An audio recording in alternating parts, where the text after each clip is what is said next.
The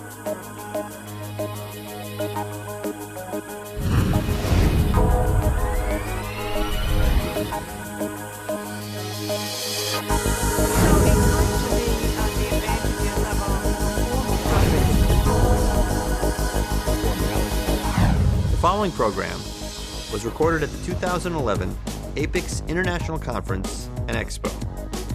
I'm pleased to welcome Supply Chain Brain Editor Emeritus, Gene Murphy.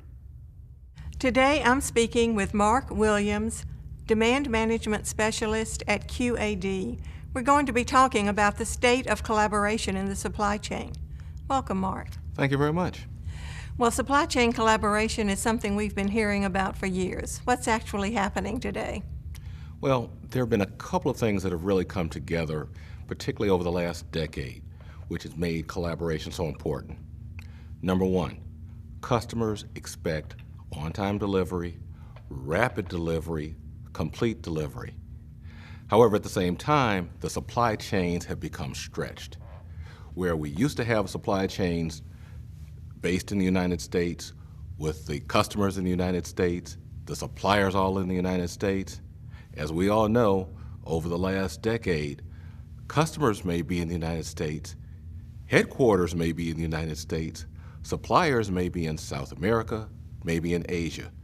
Because of the dramatic lengthening of the supply chain, this has made it all the more important that we get the inventory to where it needs to be on time.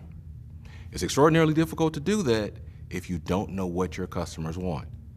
So companies have realized just relying strictly on a forecast doesn't quite cut it.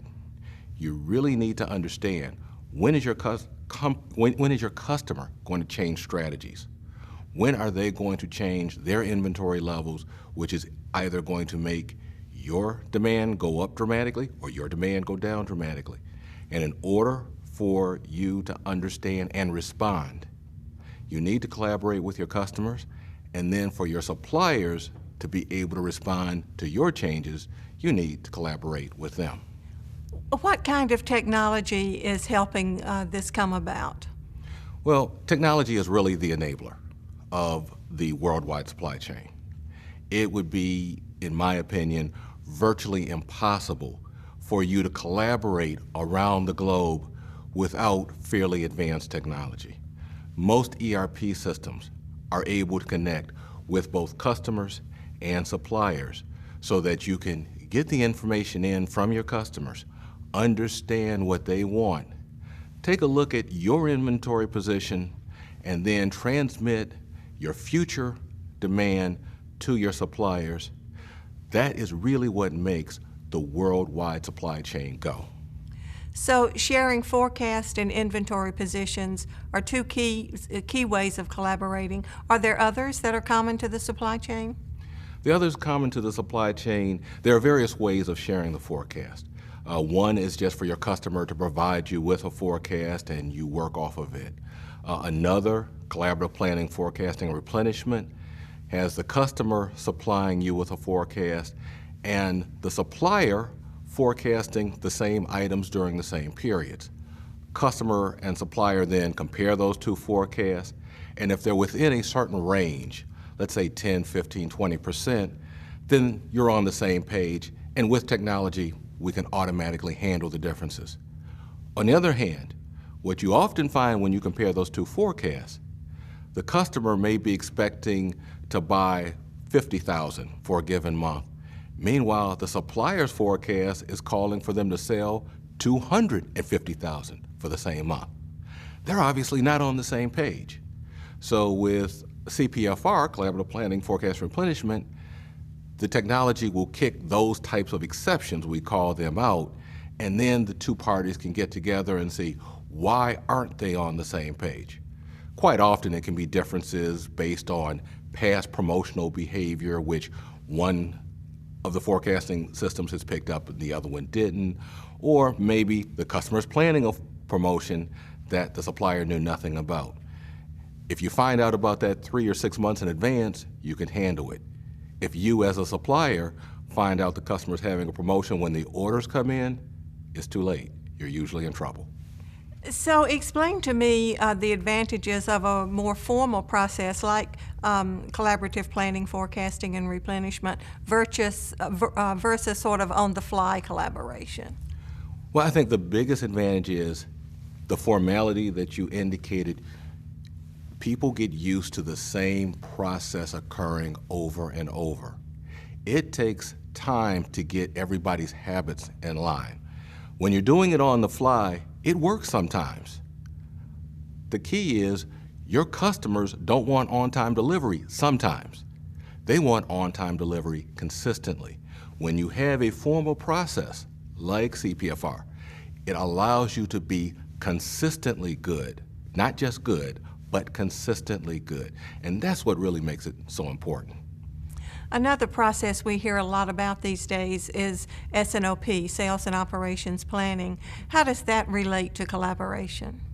Well, if you look at CPFR, if you look at schedule sharing, if you look at sharing your forecast of any type, what you're really talking about there is collaborating with your customers or collaborating with your suppliers. However, one thing that many companies have discovered, you can collaborate with your customers, you can collaborate with your suppliers, but if you don't have that same collaboration going on internally, the information may come into the front end of the organization, but unfortunately doesn't get to the area where people need to execute.